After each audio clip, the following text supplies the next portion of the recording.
Il emprunte un chemin long et difficile. Selon la légende, l'aventurier aurait marché jusqu'au bout du monde. Il réussit avec brio la première épreuve, tuer des lions sauvages qui voulaient le dévorer. Il arrive enfin au Mont Jumeau, à l'extrémité est de la Terre, là où le ciel repose. Au centre, il aperçoit un trou sombre, la porte de la voie solaire. Le héros s'approche de l'entrée, gardé par 2 terribles hommes scorpions. Aucun mortel n'a jamais emprunté la trajectoire de l'astre suprême.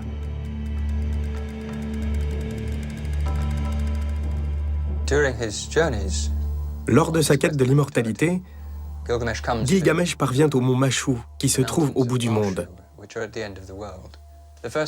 Il doit emprunter le chemin par lequel le soleil passe pour se lever et se coucher.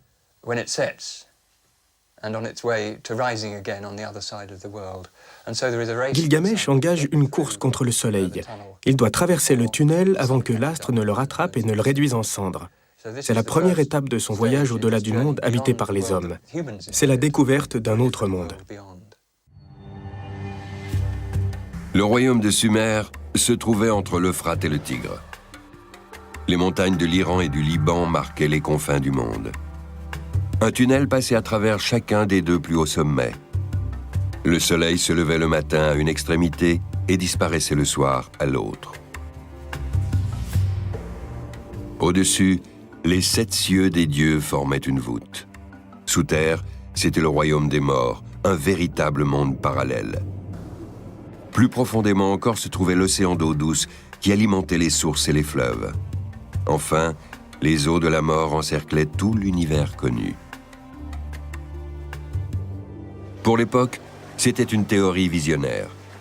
2000 ans plus tard, une tablette d'argile babylonienne traduit encore la même représentation du monde. Après avoir franchi les montagnes et vécu de nombreuses aventures, Gilgamesh atteint les rives des eaux de la mort. Le roi d'Uruk oblige le passeur à franchir les flots avec lui et à l'emmener sur une île. Un très vieux sage y habite, Utanapishtim, le seul humain qui soit devenu immortel.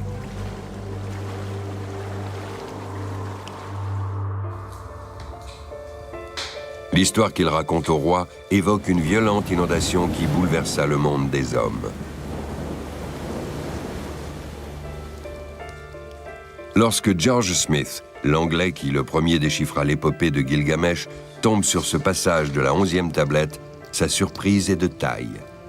Il y découvre qu'un très vieil homme, le sage Utanapishtim, qui habite l'île, et sa femme sont les seuls survivants d'une inondation déclenchée par les dieux en guise de châtiment.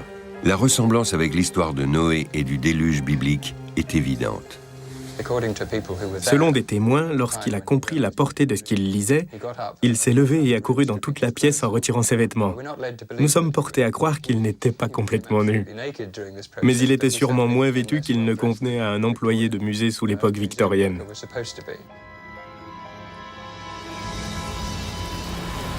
Certaines parties de l'épopée de Gilgamesh correspondent mot pour mot au déluge de l'Ancien Testament, dont on pensait qu'il avait été écrit bien plus tard.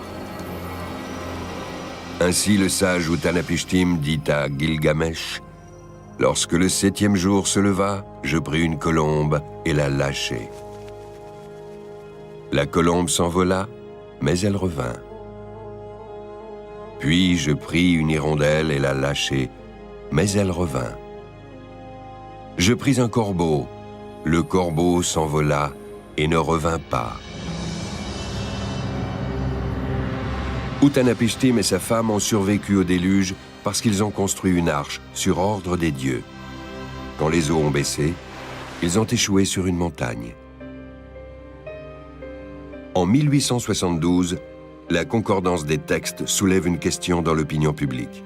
L'Ancien Testament aurait-il été écrit à l'époque des Sumériens ? Pour l'Église, ce serait insupportable. Une catastrophe de cette ampleur est restée gravée dans la mémoire de l'homme, comme le montre l'épopée de Gilgamesh. Le roi d'Uruk veut tout savoir sur le déluge, et le secret de la vie éternelle. Mais Utanapishtim le traite d'égoïste et d'incapable. Utanapishtim est un vieil homme sage qui sait donner des leçons. Et après avoir déçu Gilgamesh en lui disant qu'il ne trouverait pas le secret de l'immortalité, il lui demande de ne pas dormir pendant 7 jours et 7 nuits. Gilgamesh échoue lamentablement. Trop fatigué par ses nombreuses épreuves, il ne tarde pas à dormir à point fermé. Tous les jours, la femme d'Utanapishtim dépose un pain frais près de son campement. Le héros ne le remarque même pas. Les restes de pain moisi sont la preuve de son inaptitude. S'il n'est même pas capable de vaincre le sommeil, le petit frère de la mort, comment peut-il prétendre à la vie éternelle? En guise de consolation, le sage lui indique où pousse une herbe qui rendra sa jeunesse au souverain. Après être allé chercher la précieuse herbe de jouvence dans l'océan d'eau douce, le roi s'est étendu pour se reposer. Profitant de son sommeil, un serpent s'approche de sa couche. Il a senti le parfum envoûtant de la plante. Le reptile dérobe l'herbe magique et dès qu'il l'avale, mue et rajeunit. Gilgamesh se retrouve bredouille.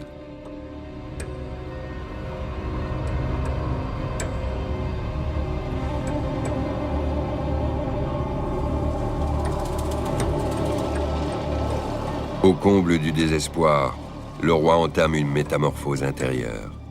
On se lance dans de grandes aventures, on échafaude des projets dans l'espoir d'en tirer profit. Et au final, on se rend compte qu'il n'y a rien à gagner. Mais on trouve autre chose.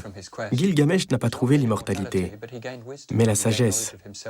Il a appris à mieux se connaître et à mieux connaître sa part d'humanité. Voilà ce qu'il a rapporté à Uruk.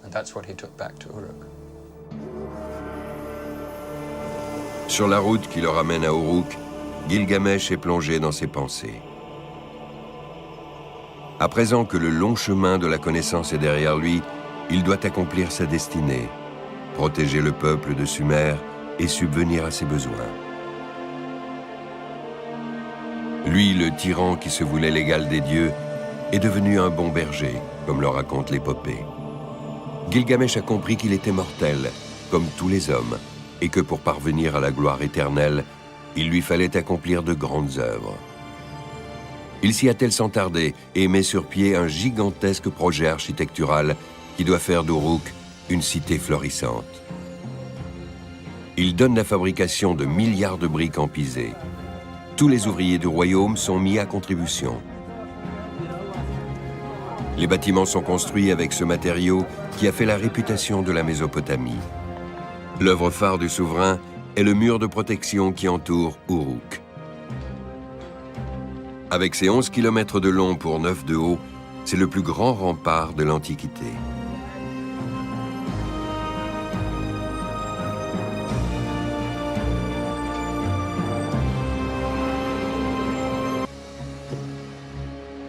Uruk était une ville imposante et hors du commun.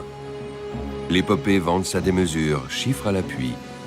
3600 arpents de cité, 3600 arpents de verger et 1800 arpents le temple d'Ishtar. Dans les années 70, on a découvert des fragments de tablettes cunéiformes dans une ancienne école au sud de Bagdad. Une trentaine d'années plus tard, le sumérologue Antoine Cavigno s'attaque à leur traduction. L'histoire sur laquelle il a planché est près de 1000 ans plus ancienne que celle de Sinlekeunini. Le chercheur suisse la situe vers 2000 avant Jésus-Christ. Les vers décrivent l'enterrement du souverain légendaire d'Uruk.